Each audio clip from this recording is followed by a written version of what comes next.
मुंबईतील वरळी भागात असलेल्या जांभोरी मैदानाजवळ 21 एप्रिल रोजी आयोजित करण्यात आलेल्या एका मोर्चादरम्यान वाहतूक कोंडीवरून टीका करत आंदोलकाबद्दल नाराजी व्यक्त करणाऱ्या एका महिलेसंदर्भात निर्माण झालेल्या वादाबाबत पोलिसांनी स्पष्टीकरण दिले आहे। संबंधित महिलेविरुद्ध कोणताही गुन्हा दाखल करण्यात आलेला नाही असं पोलिसांनी म्हटलं आहे। महिलेविरुद्ध गुन्हा दाखल करण्यात आल्याच्या ज्या बातम्या समाज माध्यमावर काही विशिष्ट वर्तुळात पसरत आहेत त्या पूर्णपणे खोट्या आहेत अशी माहिती पोलीस उपायुक्त कृष्णकांत उपाध्याय यांनी एका निवेदनाद्वारे दिली। सदर महिलेविरुद्ध कोणत्याही प्रकारची फौजदारी कारवाई सुरू करण्यात आलेली नाही असे त्यांनी ठामपणे सांगितले।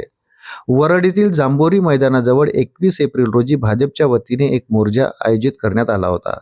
त्यामुळे त्या परिसरात मोठ्या प्रमाणावर वाहतूक कोंडी निर्माण झाली होती।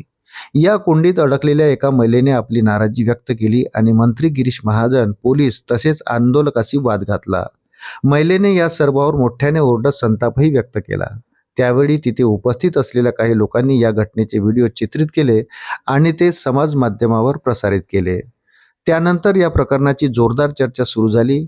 या घडामोडीच्या पार्श्वभूमीवर काही संघटनांनी संबंधित महिलेविरुद्ध कारवाई करण्याची मागणी केली, तर दुसरीकडे अनेकांनी त्या महिलेला पाठिंबा दर्शवला आणि सदर घटना सामान्य नागरिकांना दैनंदिन जीवनात सोसाव्या लागणाऱ्या अडचणीचे प्रतिबिंब असल्याचे म्हटले।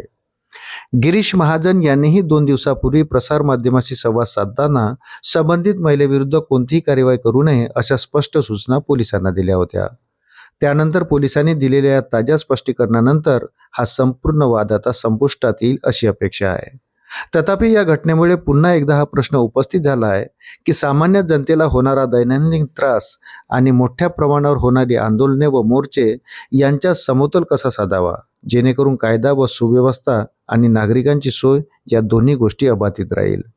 अशाच नवनवीन अपडेटसाठी व्हिडिओला लाईक आणि चॅनलला सबस्क्राईब जरूर करा। धन्यवाद।